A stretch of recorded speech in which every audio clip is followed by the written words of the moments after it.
Sa ulam ni tatay ito eh. Ulam niya tayo, ito ko taboy.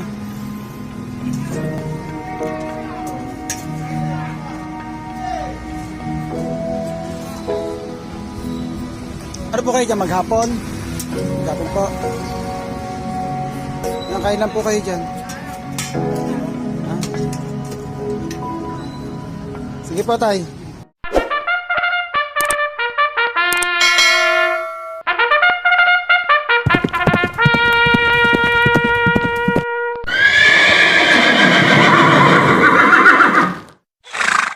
So ayun mga kahorsa, ito po si Tatay Rosalino. So lagi po siya naandito sa harapan ng 7-Eleven. Ang ginagawa po niya ay ayun pa, naglalagay po siya ng mga karton sa upuan para lang po kumita. Tapos binubuksan niya po yung pintuan ng 7-Eleven sa mga lumalabas at tumapasok. Siyempre, ito lang po naisip na tanging paraan para kumita ni Tatay Rosalino po. So si Tatay Rosalino po ay wala pong sariling pamilya. Ano po?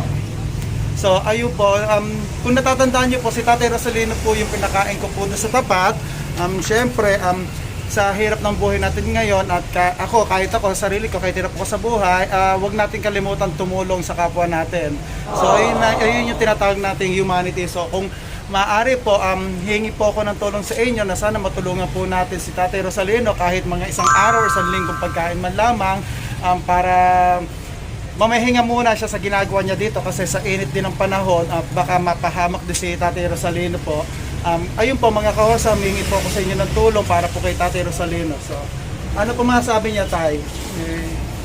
Maraming salamat po kung matutulungan niyo po. Sige po, gagawin ko po yung makakaya ko para maihingi ko po kayo ng tulong sa mga kaibigan ko. Antayin nyo lang po ako mamaya po tutulong, may bibigay po ako sa inyo mamaya. Siyempre, ngayon, kahit anong hirap ng buhay natin, kailangan magtulungan tayo. Tama po ba, Tatay? Salamat po. Antayin niyo po ako mamaya, tapos ihingi ko kayo ng tulong sa mga kaibigan ko. So ito po si Tatay Rosalino po. So ayan, hihingi po ko ng tulong sa inyo mga kaibigan ko, mga kahorsa. So Tatay, magkano naman po kayo sa isang araw dito? Ang kinikita niyo, magkano naman po kayo? Tulog po. Pinapan ko lang doon. Pero ayos na rin sa amin. Wala pa po mga kahorsa, wala pa pong 200 na kinikita ni Tatay, pero okay lang daw sa kanya kasi ano po yun, binibili niyo na po ng pagkain niyo po? No. Kasi may dalawang apo kong inaalagaan. So ayun, may dalawang apo pa pala siyang inaalagaan. Anak ng pamangkin ko. Anak daw ng pamangkin niya. Mga ilang taon po yun? Isang 15, isang 17. Isang 15 tsaka isang 70, so mga dalaga na pala. So ayun, ito po si Tatay. Tulong po tayo guys. Salamat. God bless us all.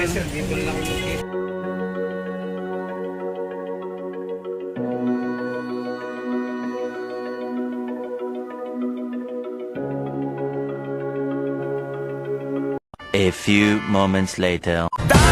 So ayun na nga mga kahorsa. So nakakuha na ako ng ayuda. So ang dami ko ngayon, nandito ako sa Sholan. So nakuha ko na yung ayuda ko. Ibabawas ko lang si Tatay Rosalino doon sa nakuha kong ayuda. So syempre may pangangailangan din ako para sa dialysis ni Mrs.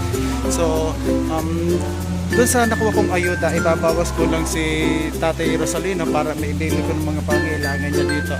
Hindi naman kalakihan, yung sapat lang. So nandito ako sa Sholan ngayon. Tapos ko lang kunin yung ayuda ko. So ibabawas ko lang si Tatay Rosalino doon. Si Tatay Rosalino ay sa Gabi Rosalinda. Oo, ayun. So naghahanap ako ng delata. Lakas kasi ng speaker doon eh. Siguro po ba si Tatay Rosalino ng ganito. Okay.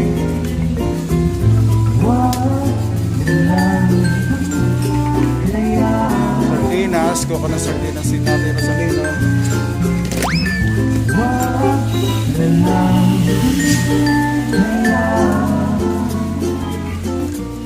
Tapos corned beef, kuha ko na rin ng corned beef si Tatay.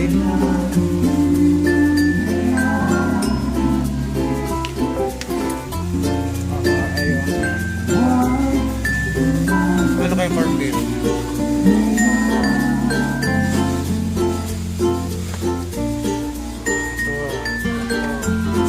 Kasi hindi rin naman rin naman ang kabawasan sa akin kung ibabawas ko si Tatay Rosalino. Saan ako ako? Hindi sa akin yun, so kailangan yung blessings na natatanggap natin, ipamahagi din natin sa iba. Tama ba yun mga kaasa?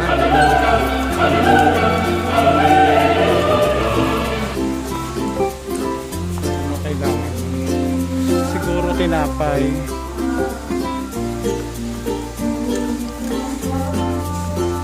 Saan ba?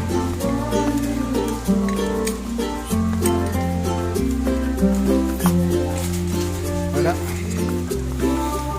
Ingay kasi doon sa harapan eh.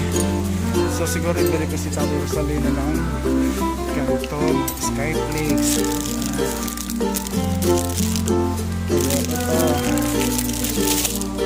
Skyflakes.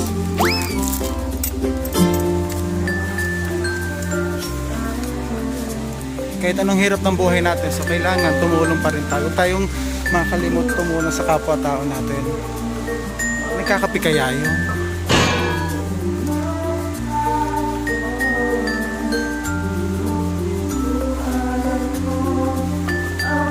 Ayoko na rin ng kape.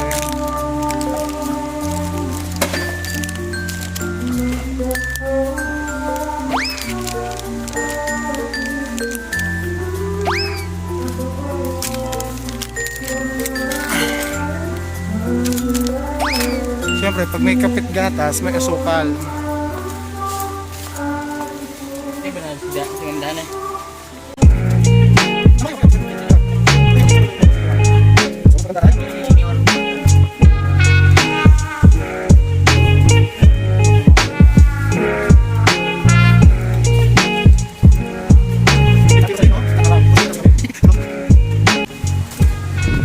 Ano pa ba?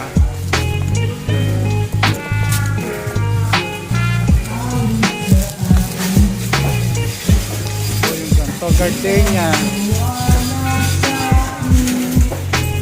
Siyempre, ibabawas ko lang si Tatay sa nakuha ko sa ayuda. Gawa ng parang kay Mrs. ng pandialysis.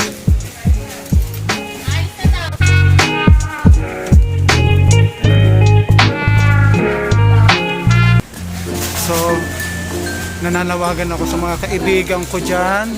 Pagka na-post ko na to, so alam niyo na gagawin nyo. Maring Ethel, Ethel, Nanay Mayo, pag napanood nyo na to, alam nyo na gagawin nyo ha. Charot. Ang ihingi ko sa inyo ng tulong si Tatay Rosalino. So, noodles.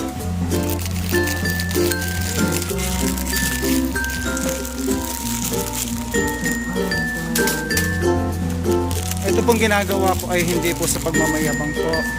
So kailangan po maka-inspire tayo ng ibang tao na tumulong at ano nga ba sabihin ko? Kailangan po makatulong tayo. Ito pong ginagawa ko ay hindi po sa pagmamayabang. So kailangan po nating i-video to para po mapanood ng iba, para maka-inspire po tayo ng ibang tao na tumulong.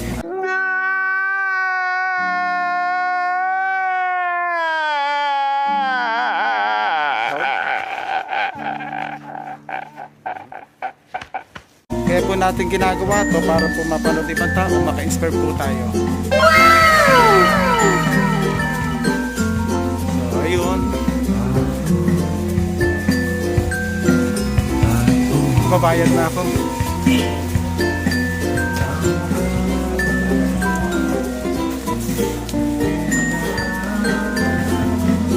Bayad. Bye muna. Yan, nakapila na ako mga horsa. So, ito lang yun ang pamili ko. Ito yung sapat na to para sa isang araw. Ihingi ko na lang siguro na tulong sa inyo si Tatay Rosalino.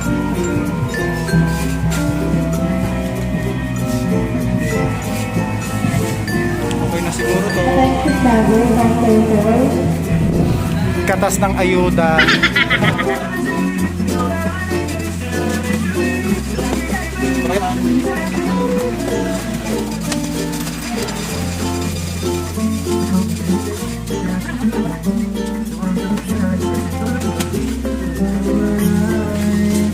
Yan sa akin palagay sa eco bag ha. Okay lang.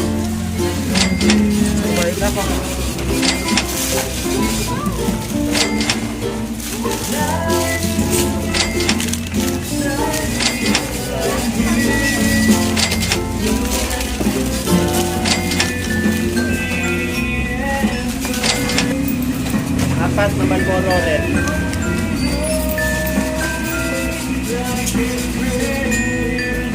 Thank you.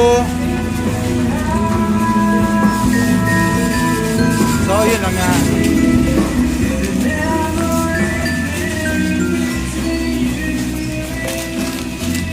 So, ito na Tatay Rosalino. So, maraming salamat nga po pala sa pamahalaan ng bayan ng Santa Cruz para po sa ayuda na ibinigay niyo po sa amin kay Mayor Egay San Luis po. Maraming salamat po. Maraming salamat po bayan ng Santa Cruz kay Mayor Egay. So, nakuha ko na po yung ayuda. So, ito, ibinili ko po ng kahit pa paano si Tatay Rosalino. Makatulong man lamang po. Ginamit ko po yung sobra po sa ayuda. Ihahatid ko na ito kay Tatay. Bye-bye! Many minutes later. Ayun si Tatay, guys. So, ito yung napamili natin. Ayun si Tatay. Tay! Ito po. Ayan po. Ayan po si Tatay Rosalino, mga kahorsa. Tay, pagpasensyahan niyo na po yan ha. Ako, malaking bagay sa akin. Pagpasensyahan na po natin yan. Basta po ihingi ko po kayo ng tulong. Mananawagan po tayo. Malaking bagay na rin sa akin. Yun po, nakakuha po ba kayo ng ayuda? Yung kapatid ko. Kapatid po, si tatay po ay hindi po nakakuha po ng ayuda, hindi po ata siya nakalista. But Hindi nga. hindi po kayo napalista. So, manawagan po ako sa pamahalaan po ng ating bayan, Santa Cruz kay Mayor Egay po. Si tatay po ay hindi daw po napalista daw po sa ayuda po. Sana po matulungan po natin si tatay. At syempre, hihingi na rin po ako ng tulong sa mga kaibigan ko, kay Nanay Mayu po, kay Maring Ethel Relova. Baka naman. So ito po, pasalamat rin po ako sa pamahalang bayan ng Santa Cruz at saka po kay Mayor Egay para po sa mga ayuda po. So ito po, binawas lang po natin si tatay. So tayo basta po, ihingi ko po kayo ng tulong. Ano brother? Ano yan? Lager? Flag. Ito po si tatay. Dito lang po natin siya matatagpuan sa harapan po ng 7-Eleven. Salamat po tayo sa mga tutulong po. Ay. Anong tayo? Maraming salamat po sa inyo. Okay po. Basta po, Lalo na po rito.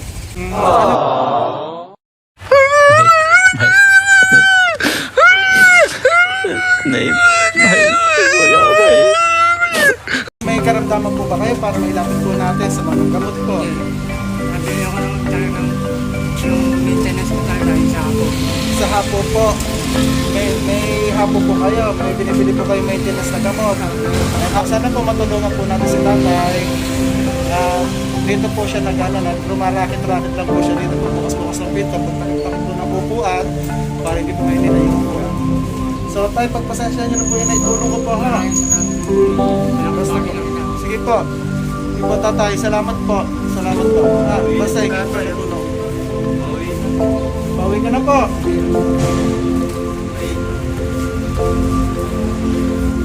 Basta po tay ha, pagka papasyal ako kayo dito, pagka nahingi ko na kayo ng tulong sa iba ha.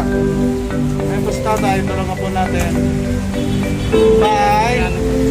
So kung hindi pa po kayo nakasubscribe sa channel ko, ako po sa Edmond Oblivias, ang inyong titor sa Yeeha! Tikitik! So subscribe na lang po kayo and hit the bell button po para lagi kayo update sa aking video. Edmond po, Edmond Oblivias po. Mga kahorsa, subscribe na po tayo. So ito po si Tatay Rosalino, sa gabi po ay Rosalinda. Charot! Sige po tatay, basta po, papasya na po kayo lagi dito. Lagi lang dito.